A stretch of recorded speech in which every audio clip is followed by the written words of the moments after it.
Baik, Assalamualaikum warahmatullahi wabarakatuh dan salam sejahtera. Apa khabar anda semua? Diharapkan anda sudah bersedia untuk kita meneruskan lagi pembelajaran kita pada kali ini. Pada kali ini, kita akan mempelajari mata pelajaran Reka Bentuk dan Teknologi tahun 5, iaitu dengan tajuknya Struktur Kawalan dan Ulangan dalam Pengaturcaraan.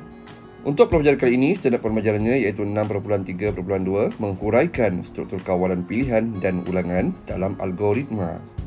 Dan seterusnya, hasil pembelajaran dapat menghuraikan dua struktur kawalan pilihan dan ulangan dalam algoritma. Untuk itu, anda semua boleh buka buku teks RBT tahun 5 pada muka surat 38 hingga 42. Mari kita lihat bersama-sama.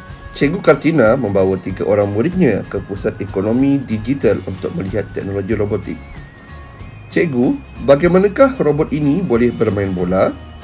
Ada atur cara yang dimasukkan ke dalam mikro pengawal robot tersebut untuk bergerak, sama seperti robot ini. Hebatnya!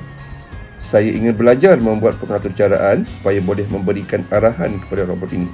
Baiklah murid sekalian, tahukah anda apakah itu pengaturcaraan? Pengaturcaraan ialah satu set arahan yang mengarahkan bagi melaksanakan sesuatu tugasan atau menyelesaikan masalah.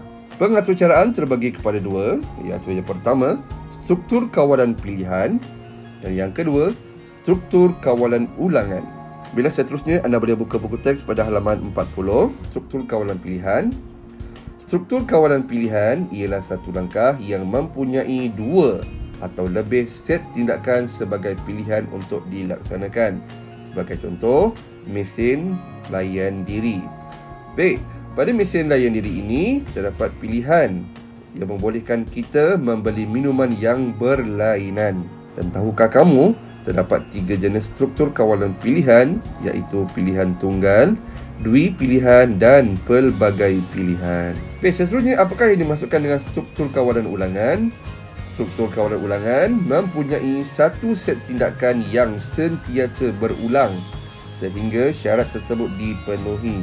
Walaupun ada banyak lagi jenis kawalan ulangan, kita akan mempelajari jenis selagi atau while sahaja. Baik, sebagai contoh, lampu isyarat. Baik, kawalan ulangan menjadikan lampu isyarat bertukar-tukar warna pada tempoh masa tertentu dan membolehkan pejalan kaki melintas dengan selamatnya. Okey, dan selain daripada itu, antara contoh struktur kawalan ulangan, sebagai contoh iaitu ambulan. Okay, dia membolehkan lampu kecemasan pada van ambulan bernyala secara berturutan dan berulang. Okay, begitu juga dengan siren yang berbunyi mengikut sela masa tertentu. Baik, seterusnya pada halaman 41 iaitu struktur kawalan pilihan dan ulangan dalam algoritma. Baik, mari kita lihat bersama-sama. Okay, struktur kawalan pilihan. Jonis mengajar Alia proses untuk meminjam buku. Alia perlu masuk melalui pintu hadapan perpustakaan dan mencari buku yang dikehendaki. Apabila telah menjumpai buku tersebut, Alia perlu membawa buku berkenaan ke kaunter untuk dipinjam sebelum keluar dari perpustakaan. Baik, ini merupakan pernyataan mengenai struktur kawalan pilihan dalam berbentuk situasi. Jadi kita lihat langkah-langkahnya. Tata cara membuat pinjaman buku. Dari sini, yang pertama, masuk melalui pintu hadapan perpustakaan. Yang kedua, cari buku dengan berpandukan kategori. Yang ketiga, bawa buku tersebut ke kaunter pinjaman. Kemudian yang keempat, serahkan buku dan kad perpustakaan di kaunter pinjaman. Seterusnya kelima, semak tarikh pemulangan yang tercatat pada kad perpustakaan. Dan akhir sekali, keluar dari perpustakaan dengan membawa buku yang dipinjam. Inilah merupakan tata cara untuk membuat pinjaman buku. Baik, seterusnya mari kita lihat bersama-sama tata cara membuat pinjaman buku melalui pseudocode dan juga carta alih. Baik, dalam bentuk pseudocode, pertama sekali kita perlu mengetahui pseudocode menggunakan perkataan atau arahan yang mudah kerana ianya merupakan set pernyataan yang menyerupai bahasa atau cara komputer. Secara ringkasnya, untuk pseudocode ni mestilah perkataan yang mudah. Baik, sebelum tu kita lihat dulu langkah-langkah menulis pseudocode. Baik, yang pertama, tulis kenyataan mula. Mesti ada mula. Dan yang kedua, baca input. Yang ketiga, proses arahan input. Yang keempat, papar output. Dan kelima, tulis kenyataan tamat. Baik, inilah 5 langkah untuk menulis pseudocode. Jadi berdasarkan dengan tata cara membuat pinjaman buku tadi, mari kita masukkannya atau tukarkannya ke dalam bentuk pseudocode. Baik, letakkan mula. Kemudian masuk ke dalam perpustakaan, iaitu input. Cari buku yang dikehendaki. Jika buku dijumpai, maka pergi ke kaunter untuk dipinjam. Ini merupakan proses input.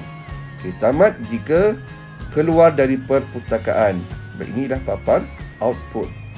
Dan juga tamat. Seterusnya, carta alih. Baik, kita lihat dulu carta alih. Arahannya perlu ringkas. Carta alih menggunakan simbol geometri untuk menunjukkan langkah-langkah. Baik, dasarkan dengan tata cara membuat pinjaman buku yang telah kita baca sebentar tadi. Mari kita lihat pada carta alih. Ada perkataan mula, masuk ke perpustakaan, cari buku. Kemudian di sini jumpa buku yang dikehendaki. Baik, di sini ada 2 pilihan. Jika jumpa, pinjam buku di kaunter pinjaman. Jika tidak, jika tidak, kita akan ulang balik sehinggalah kita dapat pinjam buku di kaunter pinjaman, keluar dari perpustakaan dan juga tamat.